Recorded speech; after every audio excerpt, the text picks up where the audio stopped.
ইয়াহুর ভাষায় repressive regime, এবং তাদের লক্ষ্য হচ্ছে রেজিম চেঞ্জ করা। সেই লক্ষ্যেই কিন্তু তারা এই সর্টিগুলো করছেন। এক, রেজিমের বিষ দাঁত ভেঙে দিচ্ছেন, ক্যাপাসিটি সীমায়িত করছেন, ফেসটা যাতে লুজ করে ফেলে তারা, সেটাই। ইরানের ভূগর্ভস্থ যে স্থাপনা সেটি ইনভিনসিবল, কিন্তু মজাটা হচ্ছে সেটি চালনা করার মতো লোক অবশিষ্ট থাকবে না। ও কিন্তু আপনার সেই ভূগর্ভে যাওয়ার চেষ্টা করবে না।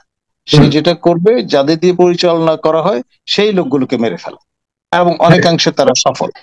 ইরানের দোজ হু ম্যাটার্স, এদের প্রত্যেকের বাড়ির খবর, হাড়ির খবর ইসরায়েলের কাছে আছে। আর মোসাদকে আমরা পছন্দ করি না, গালিগালাজ করি আমাদের ইনক্যাপাসিটির কারণে। শুনলেন তো কলিমুল্লাহ সাহেব ইসরায়েলের স্ট্র্যাটেজি সহ গুণগান কিভাবে গেয়ে যাচ্ছেন।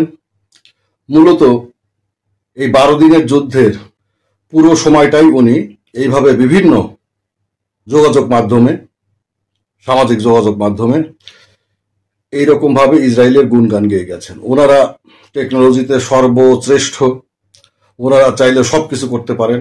ওনাদের উদ্দেশ্য ইরানের রেজিম চেঞ্জ করা, ওনাদের উদ্দেশ্য ইরানের পরমাণু শক্তি বা পরমাণু শক্তিকে শুধু শেষ করাই না, খর্ব করাই না, মূলত হচ্ছে পরমাণু অস্ত্র তৈরি করার ক্ষেত্রে বা পরমাণু প্রযুক্তি পরিচালনা করার ক্ষেত্রে যে লোকবল দরকার, সেই লোকবল যেন ইরানে আর না থাকে।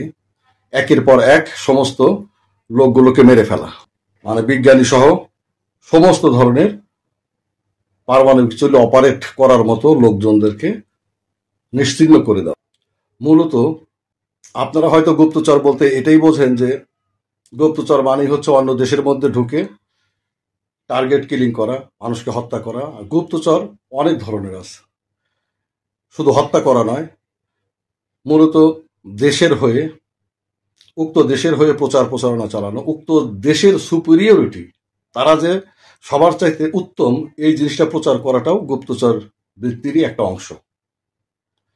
বিভিন্ন দেশে তারা তাদের নিজেদের সম্পর্কে মানুষজনকে উচ্চ ধারণা দেওয়ার জন্য বিভিন্ন এজেন্ট তারা সেট করে থাকে, যারা কথাবার্তার মাধ্যমে যে কোনো ভাবেই হোক না কেন তাদেরকে, তারা যে মানব জাতির সর্বোৎকৃষ্ট মানব, তারা যে সাধারণ মানুষের চাইতে আলাদা, তারা যে অন্য জাতির চাইতে আলাদা, এই জিনিসটা মানুষের মগজে ঢুকায় দেওয়াটাই হচ্ছে এই সমস্ত গুপ্তচরদের কাজ।